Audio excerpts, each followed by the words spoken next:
Muhammad, we're friends, are we not? We are definitely not friends.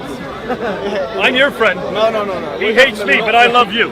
In the conventional sense, but we are definitely respectful to each other, so long as we don't cross the line. And I think that's the most honest statement. Well, I can't be friends with anyone who's, to be honest with you, so outrageous in their preaching. God bless you for everything you say. I know you hate my Lord, my Jesus, I don't hate you. but I love you. Now, what we're going to do today, we're going to have a debate, 5 minutes, 5 minutes, 5 minutes, 5 minutes. And I'm going to let you begin with the 5 minutes. And what I've asked Muhammad to do is to show me and to prove to us how Islam began from the classical model. And I'm going to say and critique him from historical, what history tells us. We said it's going to be Islam versus Christianity and stuff like that. The emergence of Islam, how Islam began, Versus Christianity. Okay, birth of fine. Christianity from the classical model. All right. Versus the historical Oh, model. this is going to be interesting, ladies and gentlemen. Tell me when to start. Go. Okay, Go ahead, start. Let's start right here and right now. Can you just? All right. What I want to say generally is that Islam, as a basic thing, has two connotations. We can say there's Islam with a small I, and Islam with the big I. Islam with the small I literally means submission in Arabic. It comes from the Arabic word Islam. We believe that every prophet was a Muslim in the sense that they were submissive to their Lord. So we believe that the first human being to be on this planet, Adam, was in fact submissive and was Muslim. So if the question is how did Islam emerge, the answer is simply that Islam emerged when the first human being set foot on this earth. That's how Islam emerged. Now if you're talking about Islam with the big I, which has a connotation of Prophet Muhammad, and other than that, then clearly that happened in the 7th century with the birth and prophethood of what we call the Prophet Muhammad, the last final messenger. We say that these two prophets all came, and all those who came between them, which some hadith says 124,000 prophets, all came with the same fundamental message to believe in a one God and to worship a one God.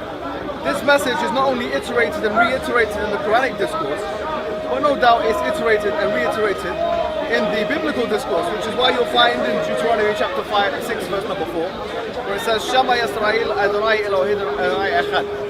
That, hear, O Israel, your Lord, our Lord is one God. Now here, my question is, this has always been the theological underpinning of all of the prophetic sayings, including Moses and Abraham and Jesus, which is why you'll find in the Old Testament that there really is nothing that indicates a Trinity.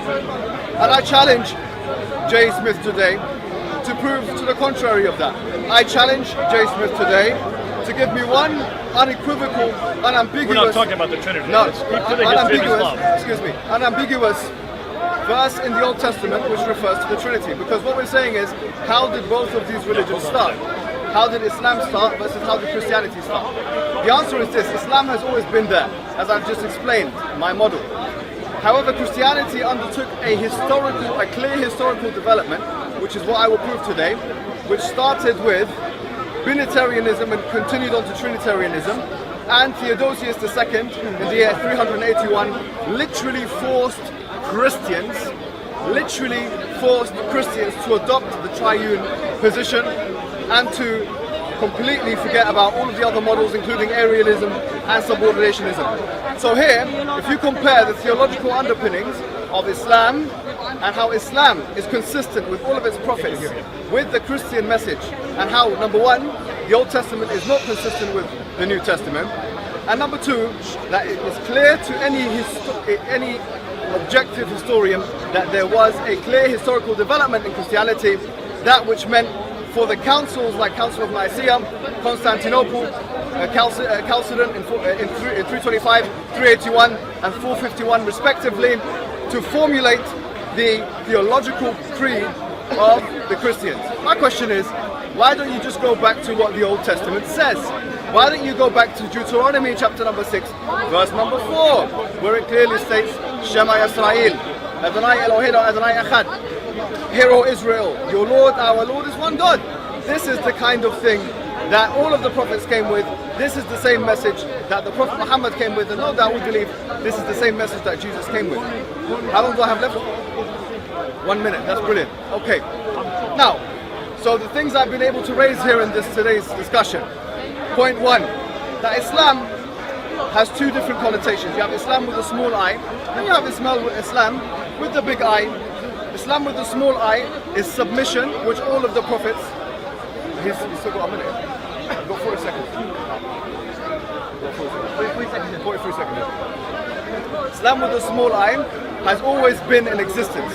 In fact, it exists for inanimate and animate, because anything can submit to God's law. And this is exactly the same thing as Jesus has said. That I have not come to submit to myself, but to the Father who sent me in John chapter 5 verse 30. I just say, listen, let's go back to Jesus' message. That's being a true Christian. If you want to be a true Christian today, it's not to follow this made-up concept by the churches of the Trinity. Ladies and gentlemen, to be a true Christian means to go back to what Moses says, to Abraham says, and to what Jesus says. Shema Yisrael, Adonai Eloheinu, Adonai Echad. Hear, O Israel, your Lord, our Lord is one Lord. Thanks, Muhammad. Now, have you noticed he used Islam with the big I and Islam with the small I? His definition of Islam with the small I are all people that want to believe, but the big I are those that specifically follow the Prophet Muhammad. I'm going to use two different definitions for small I and big I. I would suggest that the big I is the historical Islam, the small I is the Islam of faith. And the Islam of faith is dependent on some fraudulent material. What do you mean by fraudulent material? Everything he's going to tell you about how Islam began. Now, he says that Abraham was a Muslim. I'm sure he wasn't. Moses was a Muslim. I'm sure he wasn't. Jesus was a Muslim. None of the prophets were Muslim. This word didn't even exist at the time that they were living in 1900 BC, 1400 BC, and the first century. But what we do know is that even the Prophet Muhammad, his Prophet Muhammad, we have difficulty knowing who he was. Because you've all heard that Prophet Muhammad was born in 570 and died in 632. Started receiving revelations in 610 to 632 for 22 years. But where does that story come from? Where does the story of Muhammad come from? Does it come from people that knew him? No, it doesn't. Who was the first to write down about the story of Muhammad that we have today? Where's the first extant material? Written by Ibn Hisham is his name. He died in 833. Muhammad died in 632. 200 years before they finally get the story of Muhammad down. Now, what about the things he said? The hadith. You have Al-Bukhari, Sahih Muslim, Ibn Dawud, Tirmidhi. Look at all these hadith, these sayings of the Prophet. When did Al-Bukhari die? 870. That's 240 years after Muhammad died.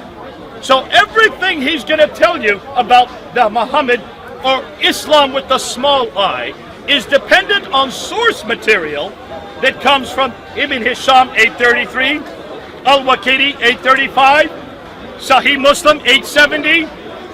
Everyone that comes after Bukhari is post 870. The tafsir only get first written down by a man named Al-Tabari 923. Now can you see the problem? All they know about Islam with the small I comes from 200 to 300 years later. When you look at Jesus Christ, folks, we have material from the very century and from the very time period he lived. Matthew, Mark, and Luke, and John were all living at the time of Jesus Christ. Matthew, Mark, and Luke were writing within 30 to 40 years of Christ's death. Did they know Jesus? Yes, they did. Did they see Jesus? Yes, they did. Did they hear what he said? Yes, they did. Matthew and John were eyewitnesses to that which they wrote. Mark and Luke got it from the eyewitnesses. Show me one eyewitness of Muhammad from with any of his traditions, from what he said and what he did. You cannot show me anybody that was living at that time. They lived hundreds of years later and hundreds of miles away. Therefore, I would suggest the Islam, the big I Islam of history is not the real Islam. And we need to go back and unpack what we do now know about Islam. Where is it that this religion began? I only have a minute to do that. I can't do it in the first minute. But can you see, we're going to do like with like. We're going to look at the historical record for both religions.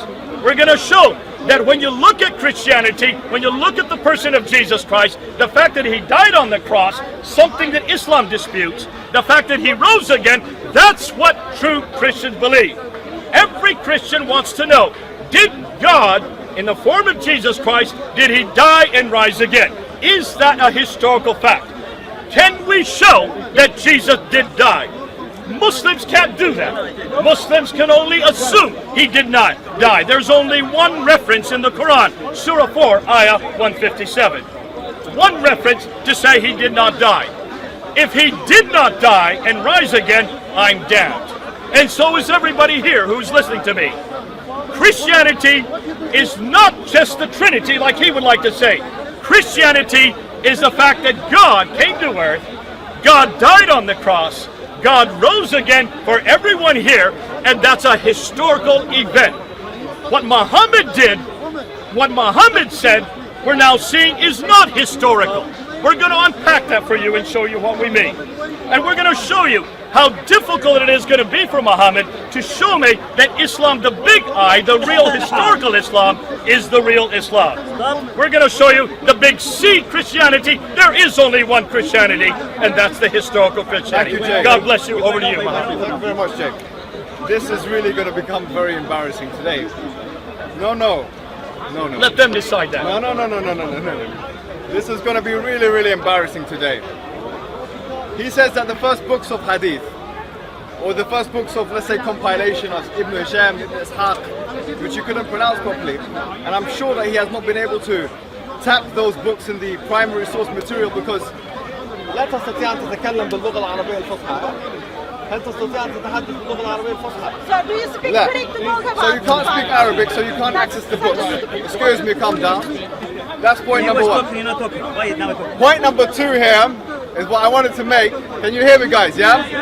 Is that he is making the fallacy of believing that because the compilers compiled the hadith 200 to 300 years after the Prophet's death, that the hadith didn't exist before that. How embarrassing. How ridiculous. How ahistorical. Do you not know how the science of hadith works according to the Muslims? You've been standing here for years, my friend, and you haven't bothered to ask someone like me how science of hadith works. Let me educate you. I know you're my elder, but I must educate you today. Yes, it will happen. You'll be educated, J. Smith, by someone who is at least a third of your age. At least, actually, maybe not that bad. Okay, how so? Let me tell you something. The way the chains work, we have a chain. We have a chain for the Quran, we have many chains for the Quran, we have chains for the Hadith. All of those chains are for people that have actually met the Prophet, seen the Prophet. Let me give you one example. One Hadith of the Prophet Muhammad sallallahu alayhi wasallam, which says, "Man kadaba alayya muta'ammidan falyatabawwa maq'adahu min an-nar." Whoever lies about me intentionally, so let him prepare his seat in hellfire. This is narrated by at least 42 Sahabis, according to the scholars of Hadith. Some scholars of Hadith say 120 Sahabis, meaning companions of the Prophet, saw this and narrated it to other people. He's embarrassing himself, additionally, by trying to compare the Hadith sciences, which is something he doesn't have, with the biblical narrative. Now let's read the books of Bar Arman. He said that the people that saw Jesus Christ, Matthew, Mark, Luke and John, saw Jesus Christ. Not in scholarly circles. You can say that to your audiences, to your passive audience that are not educated maybe, to the rednecks in the Bible Belt region who are racist, some of them, and they'll just accept any preacher's words. Maybe you can make those statements there. But my friend, you can't make those statements to an educated audience who know very well that the scholarly works like the works of Bar Arman indicate very well. There is no shadow of doubt. Excuse me. So the scholarly works of Bar Arman, those scholarly works indicate very clearly, guys, that Matthew, Mark, Luke and John, first of all, are pen names. We don't know who these guys are. The actual earliest sources are sources like Matthew, Mark and Luke. John is the oldest one according to Bar Arman, and these sources come, as he said, about 100 years after Jesus Christ. No one saw Jesus and told us about him from the people that he's mentioned. He's lying to you, as he does usually, and he's been caught on camera talking about there's no pork being sold in Morrison's. That's a lie, and this is a lie, and that's an ahistorical account. So here, how can you account for the fact that you're standing here in front of me and the people here, your Christian friends, and telling us, you're telling us all to believe in a Bible which is not reliably transmitted. No, I challenge you. I challenge you to give me one chain of narration which goes back to the companions of Jesus. If you do the same to me, I will easily do it. In fact, let's do it now.